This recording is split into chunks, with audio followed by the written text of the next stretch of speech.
Like Dad always said, I was about like him. I was a jack of all trades and master of none. Where did you come from to Bear Valley, and how long were you there? And Come from Cascade, McCall. And there in 1918. Spring of 1918. We stayed there about 2 years, give or take.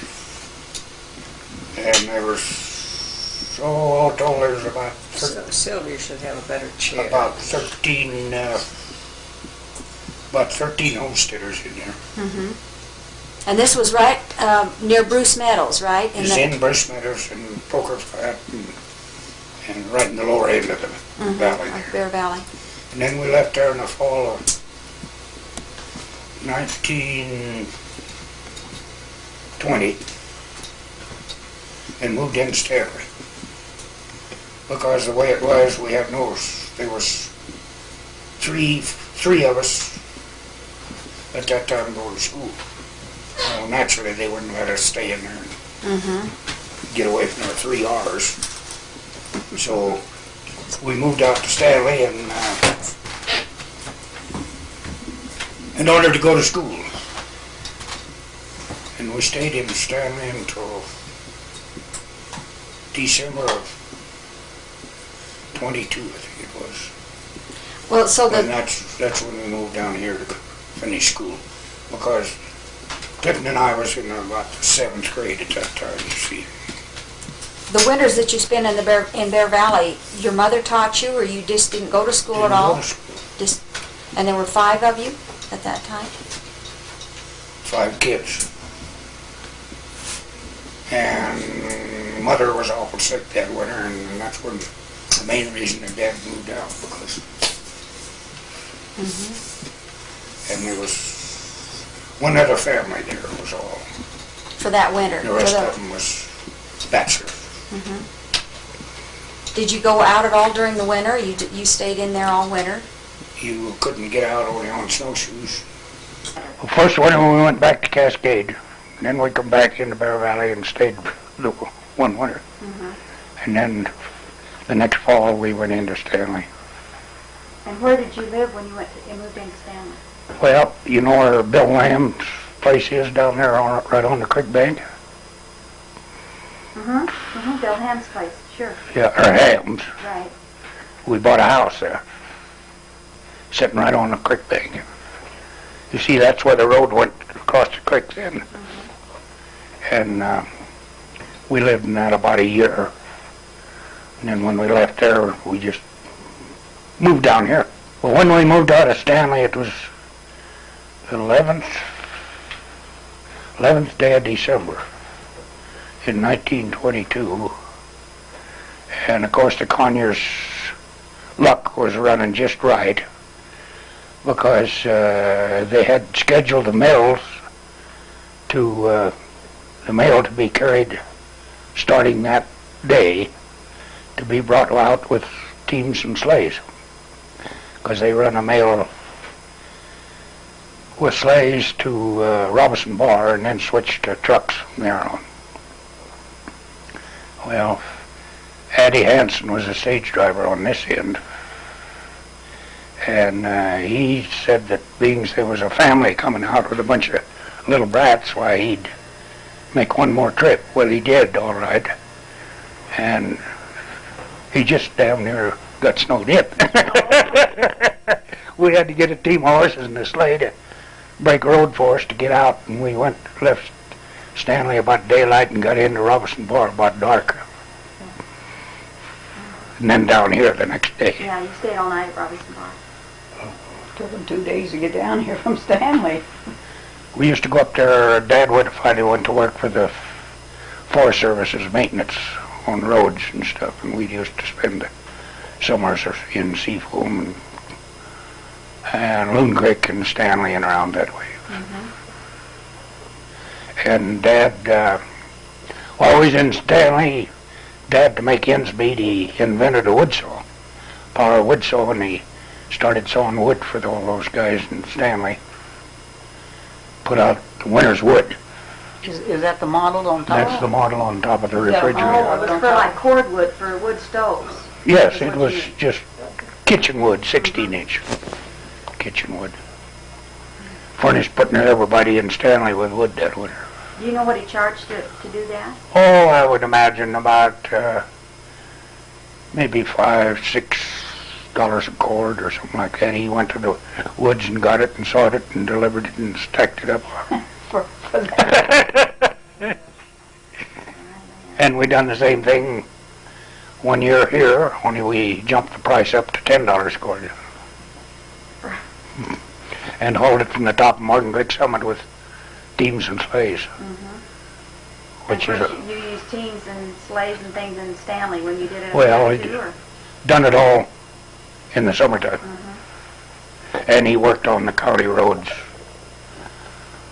part of the time and then got wood the rest of the time. When did you work at the Rocky Mountain Ranch? How did you come Well, about? the year that was in 29 and 30 when they built that. And where did the logs come from for that? Well, they started getting the logs up, isn't it Williams Creek? The next one just above the lodge, up the river. Well, they got the biggest part of them from there, and they finally ran out of timber, and then they went down,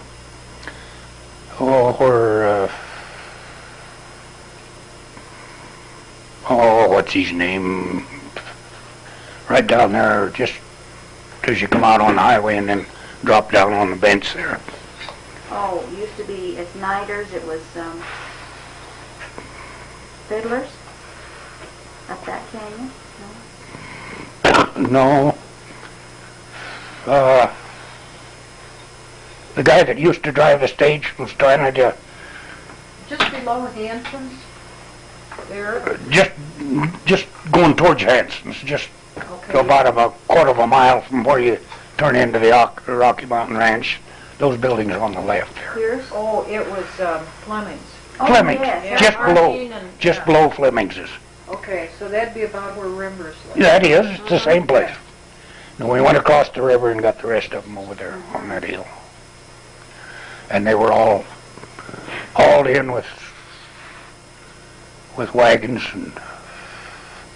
and horses. Were they green logs? Uh-huh.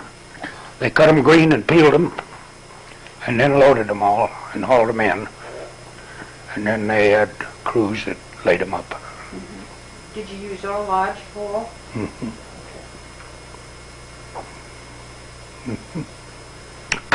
You said you mixed a lot of all the cement for. Well, I done odd jobs all over all the time that place was being built, right from the ground up. They had just started when I went to work there in the spring of 29, and I worked until the lodge was open in about July of 30, and I spent the rest of that year, I and my brother building those fences on the ranch. And Dad and Mother took care of the dairy cows for the club and run the ranch and done the irrigating and the haying and all that kind Who of stuff. owned it at that time?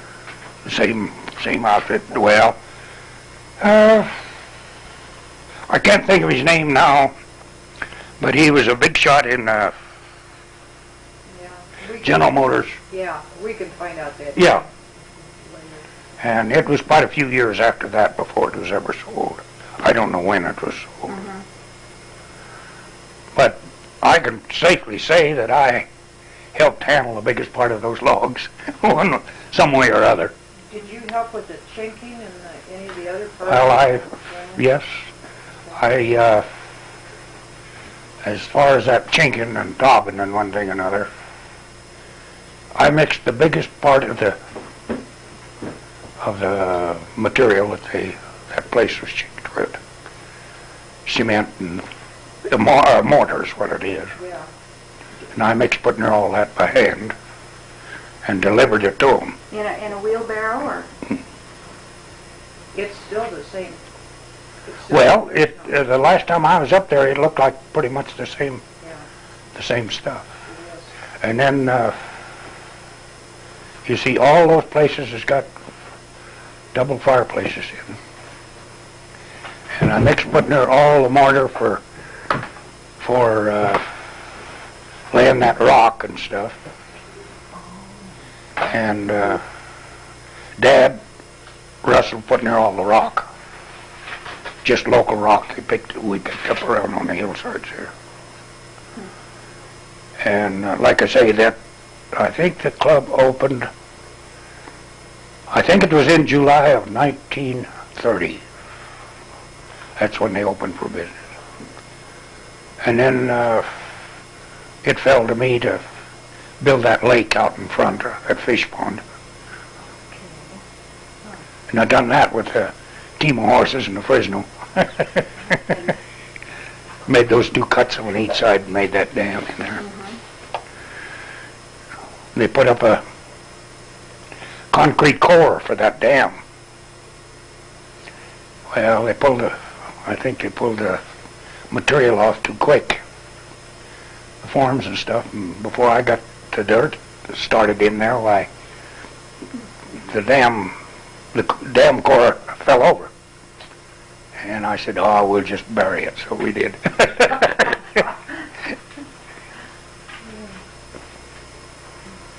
Did you build the little cabins around it too? The Oh, rental yes, cabins? everything. All built at the same time?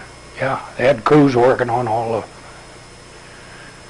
they had crews of putting in several crews working several different cabins at the same time and the big lodge at the same time. They had a crew of, I'd say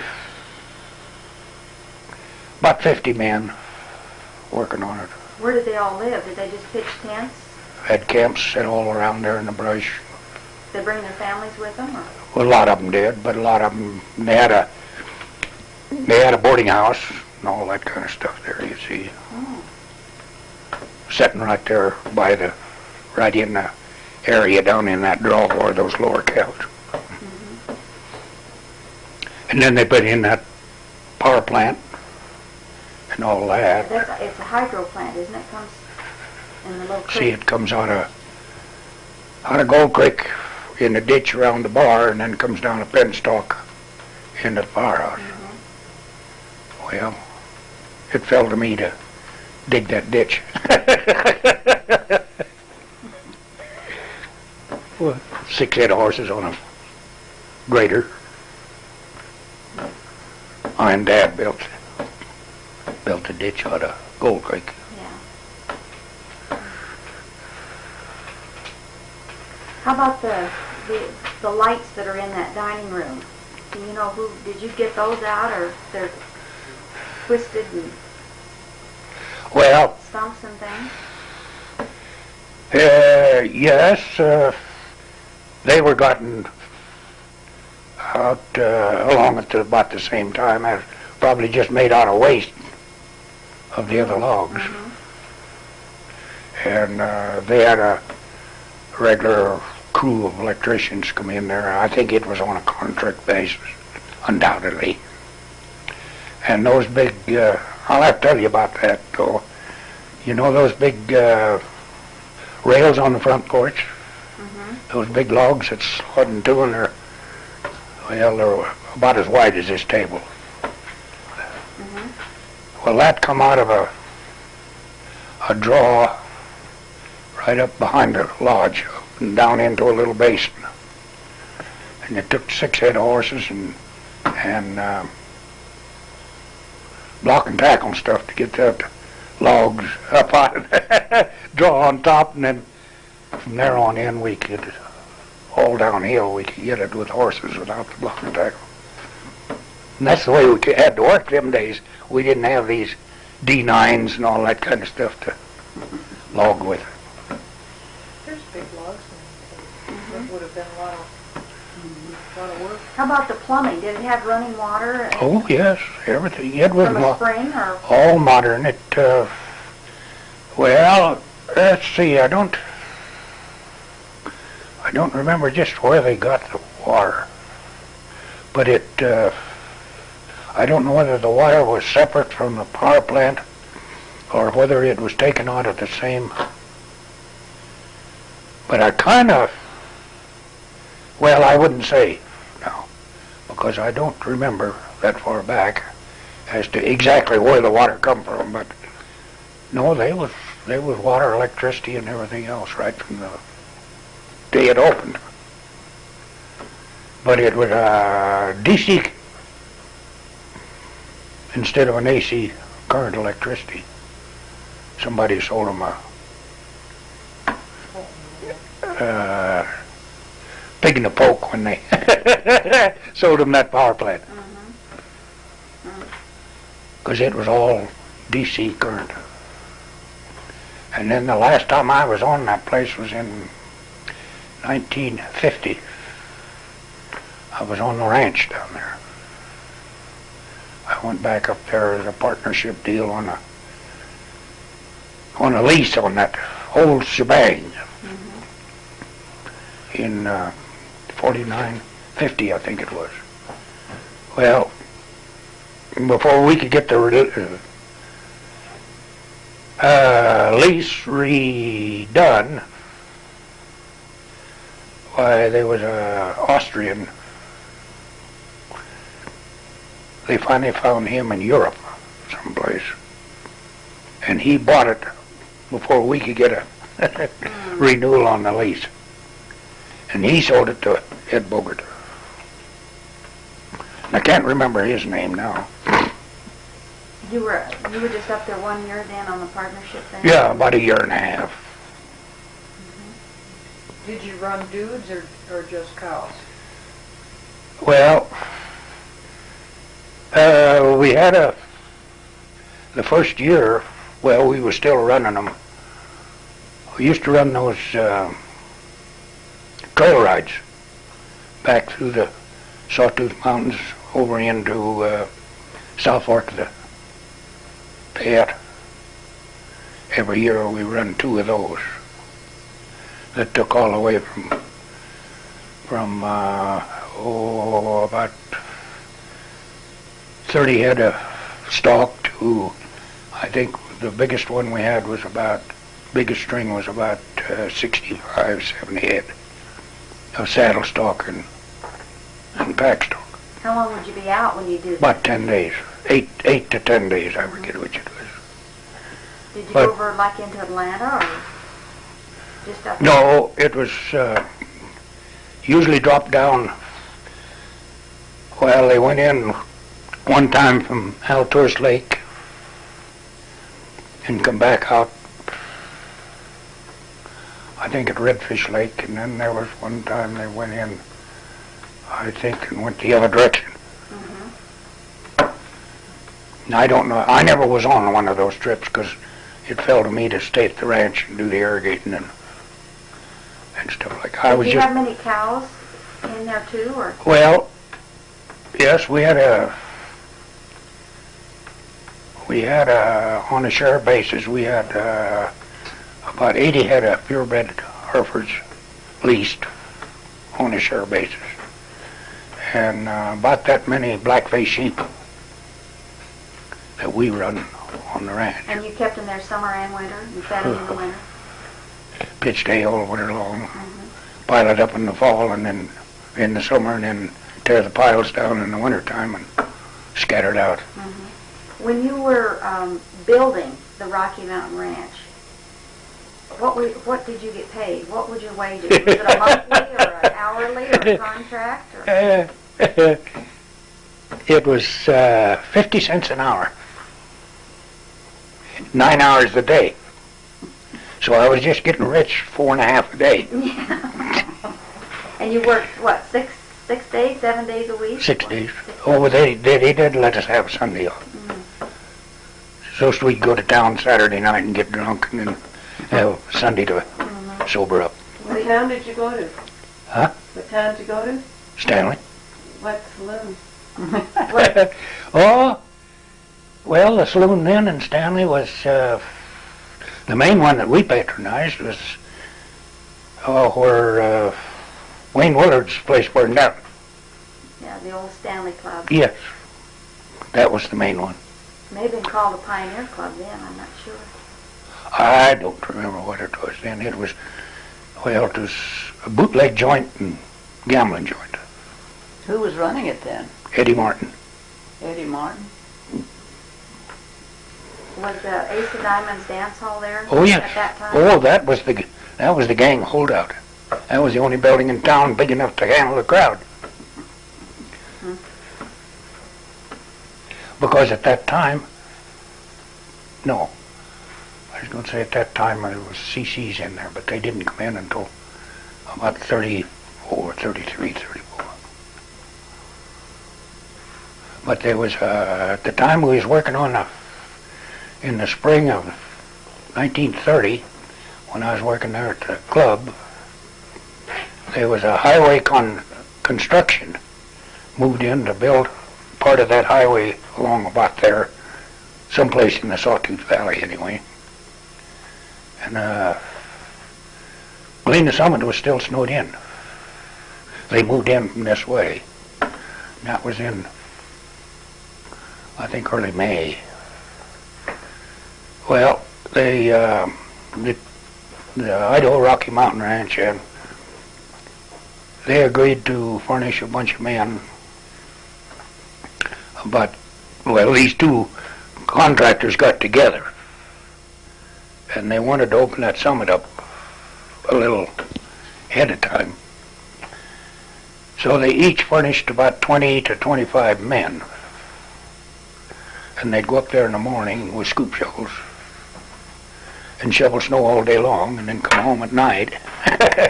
And it took us about 3 days of shoveling snow before we could buck through with the truck.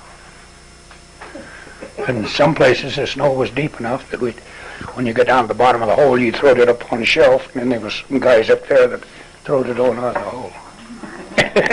So it took 40 men about 3 days to, Mm-hmm. to Shovel the drifts out.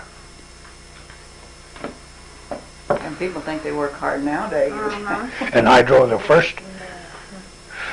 We got it all shoveled out, and then the boss come to me and he said, we had a Model T truck, ton truck. And that was the only truck in the country at that time. He wanted to know if I wanted to make a trip to catch him to get a load of freight. So Dad said, yeah, go ahead and take the pickup, or take the truck. So I got in that old Model T and went over the hill. And they'd been one small empty truck and a car that I was driving over after we'd shoveled the snow out. And I got in Ketchum and Haley.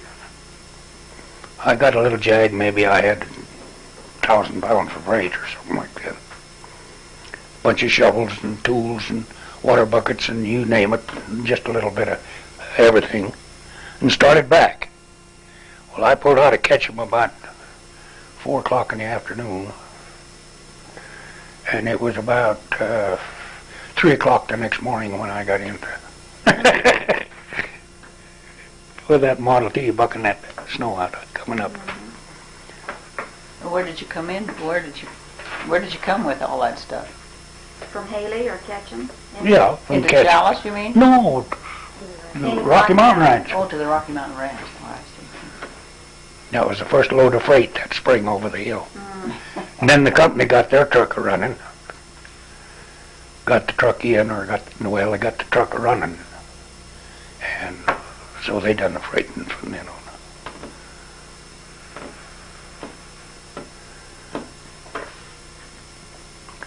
So that just about winds up that little ball of yarn. Tell about the hardware at the ranch. Didn't they have a blacksmith shop or a shop right there on the ranch? Oh yes. I helped the blacksmith there when I wasn't doing something else once in a while. But all the hinges and all the door catches and everything on every building there was made right there in that blacksmith shop from scrap iron. All handmade? All handmade. And there's no two sets of hinges alike, as you'll notice. Right. They've all got a different design. Well, all the hardware, hinges, and all that stuff was made right there in a coal forge by hand.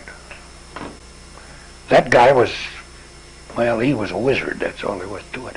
And the guy that had the contract to build in that place was, just a common name, but he was a contractor out of Twin Falls, I think. Was he Olson Well, it was something like that? Olson or Johnson or Nelson or, it was just a common name. Scandinavian, like, Well, sort of. the foreman was big, tall, red-headed Swede. But he was working for the contractor. And I can't even think of the boss's name now. But he was a big, tall, kind of a sandy complected Swede. He had even a brogue and everything else. Did he design it? Oh no. No, Just build it? he was just the foreman, Yeah. the overseer of the construction of it. He was the guy that told us what to do and how to do it. Who was it, your dad and you and Shorty were working there? Anybody else in the family? Just the three of us. Anybody else that still lives there or that's still in the valley or has lived there in the past? Did they work there like any of the Williams or Hansons or Flemings Hanson's or wasn't even there. Shaws or Shaws, I don't believe that any of the Shaws worked on it. the Nieces or Critchfields or Merritts or none of them? Flemings did. Of course, well, not Harry, but Harry's oldest brother did. Because Harry was too much of a kid, I think, at that time to work. And,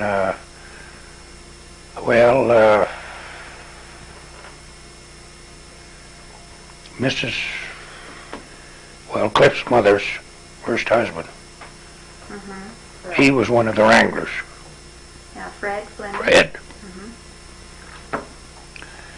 He was one of the wranglers because they had quite a string of saddle stock and all that kind of stuff, you see. And they took out riders and all that. There was him and another guy. There was a head, and Bill Hamilton.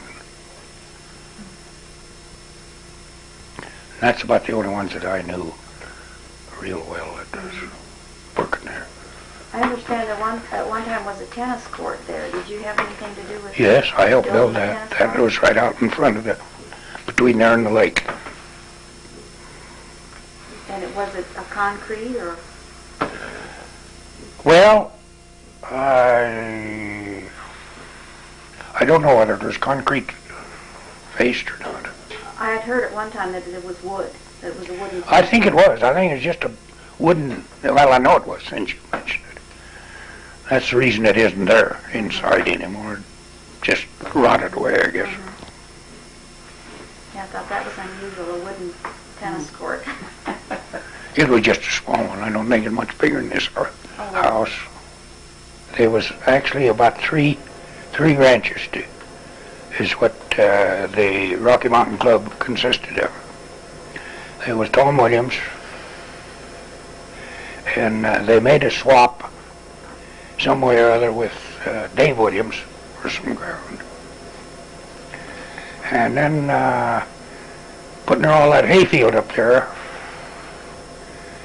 was the old Gillespie place.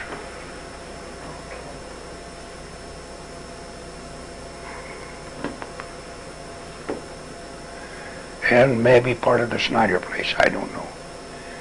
But from Obsidian Post Office on down, you see, they bought all that ground. And the upper end of that meadow was C.W. Gillespie's.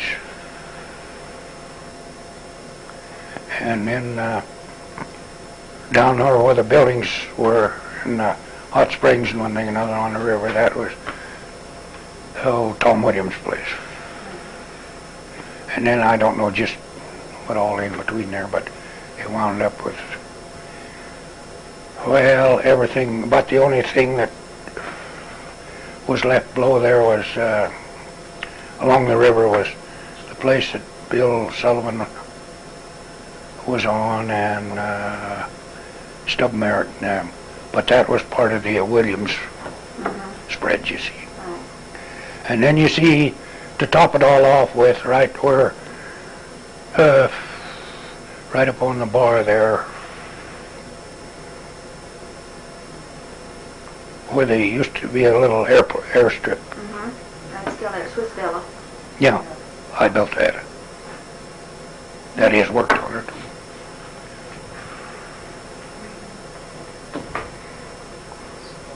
I had quite a harrowing experience with that when I was back up there in 1950. That young Bogart was going to take me to Idaho Falls to pick up a truck, or to Pocatello, I mean.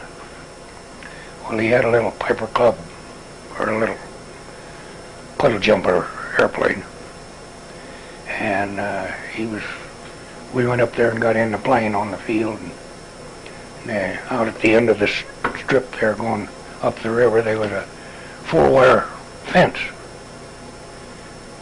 And he said, I don't believe I can get over that fence on my takeoff with 2 of us in it.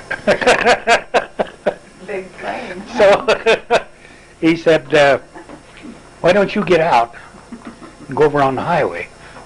And he said, I'll get up and go down and make a circle and land going up on the highway. That was when the highway was there now, and it was, I don't think it was blacktop then, I think it was just dirt, but it was a good smooth, and no fence in the way. So then I bailed in and off we took. We finally got up above, the fence post time we got up about Altorse Lake country. And we got up there to the summit, and I knew what the elevation of that summit was, and I was sitting there looking at the altimeter, and I had both fingers crossed. I thought, boy, you're going to have to get some more poof out of this plane, or we're not going to get over the top. So we got right up in the top there, over French Creek, and he made a circle, and he had her eared back just as far as she'd go, and it was just a screaming, and he finally got enough, and then we couldn't go over the summit where the road is, but he went up and over the summit at the head of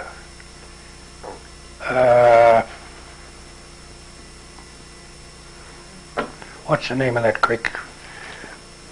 That's Smiley, No, the other way. Pole Creek. Yeah, that's it. Well, that is not quite so high.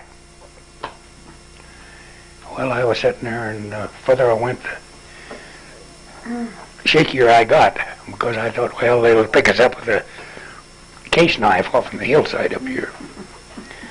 And when I got right up, I knew he was going head in the mountain, because it was about as far as near to the Pioneer Courts over there, and still sticking up in the air.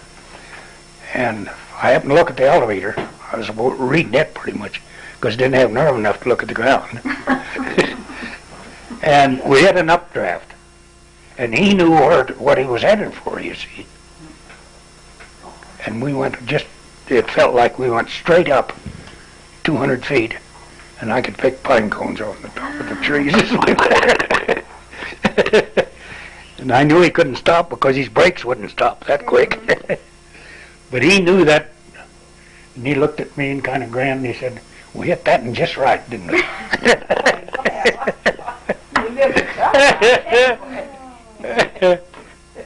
And I said, You got to drive back, so that was okay, huh?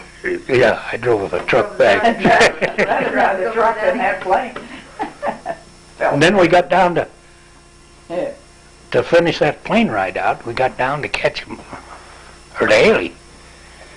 and the old gas gauge was just hitting the pin on empty. Had for the last 100 miles, seemed like. So we went in there to gas up, and they had never mowed the runway or anything, and it was covered with a pretty heavy stand of clover. And it's about that high, I guess.